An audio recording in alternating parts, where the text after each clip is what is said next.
အခုဒီဗီဒီယိုကြည့်ကြတဲ့သူတွေအားလုံးမင်္ဂလာပါနော်ဒီဗီဒီယိုလေးကိုတွေ့တယ်ဆိုလို့ရှိရင်ကျောင်းသွားနေသင်နဲ့ထိုက်တယ်လို့ဒီဗီဒီယိုတွေ့တာဖြစ်တယ်လေဒီဗီဒီယိုလေးကိုကြည့်ခြင်းအပြင်သင်ကကောင်းကောင်းရင်းနေဖြစ်ပေါ်လာနိုင်တယ်ပေါ့နော်ဒါအဲ့တော့စမလေးကဒီမှာအခက်အခဲတွေအရင်ကြုံတွေ့ပြီးတော့မှစတဲ့ရအောင်ဝင်လမ်းကြောင်းတွေပြိနေတဲ့နေ့နဲ့သားသမီးတွေရှိတယ်ဆိုလို့ရှိရင်ဒီဗီဒီယိုလေးကိုကြည့်ပြီးတဲ့နောက်ပိုင်းဒီရေတရားလေးကိုလိုက်ပြီးလုပ်စစ်ခြင်းတယ်ပေါ့နော်အဲ့တော့ဒီကံမွန်းလမ်းပွင့်ဝင်ဖို့တော့ပေါ့နော်ဒီဥစ္စာတွေကိုပြုလုပ်တယ်ဆိုတာကလည်းအရင်ကံမြင့်နေတဲ့လူတွေနဲ့တစ်စိမ့်နဲ့အောင်နိုင်တယ်ပေါ့နော်ကိုမှကံညံ့နေရှိတယ်ကိုမှကံညံ့နေလည်းရှိတယ်လုံးလုံးရတာလည်းစင်မပြေဘူး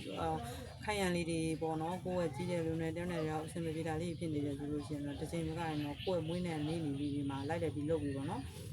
အချိန်တိုင်းပြုလုပ်လို့ရှိရင်တော့ပို့တော့ပို့ပြီးအဆင်ပြေမှုအောင်မြင်မှုတွေဖြစ်လာနိုင်ရပေါ့နော်အဲ့တော့ဒီကွန်မန့်လေးတွေမှာခုမှရှိတဲ့အခက်အခဲလေးတွေအဆင်ပြေပါစေဆိုပြီးတော့ချရည်သွားပါကိုပါအခက်အခဲလေးတွေရှိတယ်အခက်အခဲလေးတွေအဆင်ပြေပါစေဆိုချရည်သွားပါအဲ့တော့ခုဒီ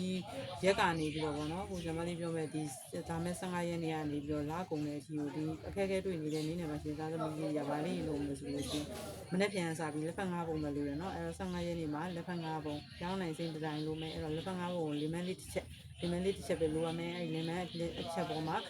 လက်ဖက်ကလေး5ပုံပုံမယ်ပုံပြီးသွားလို့ရှိရင်ဖြောင်းနိုင်ရေးတဲ့တန်ကိုလည်းကောင်မှထွင်ပြီးဖြောင်းနိုင်အစိမ်းရောင်ပေါ့နော်အစိမ်းရောင်ရင်ပိုးကောင်းနေအထူးလဲပြရပါတယ်ပေါ့နော်အဲ့တော့ခလေကောင်မှဒီဖြောင်းနိုင်အစိမ်းရောင်လေးထွင်ပြီးတော့ရင်ကိုလိုချင်တဲ့အရာကိုစုတောင်းမယ်ပေါ့နော်အဲ့ဒါဆိုလို့ရှိရင်ကိုမှဒီပိတ်ဆို့နေတဲ့လက်လာပါဒီပွင့်မယ်နောက်တစ်ခုကစံလေး3ခုဆောင်တာစံလေး3ခုဆောင်လာလို့ရှိရင်ဒီစံ3ခုကနေပြီးကိုတော့ကနေငွေလမ်းကြောင်းတွေပွင့်ပေးနိုင်ပါတယ်ဒီစံလေးတွေကိုထည့်ရခြင်းမှာလည်းထည့်တဲ့ခြင်းနဲ့မှစုတောင်းပါနော်စံရရအဆင်ပြေအောင်မြင်ကြပါစေနော်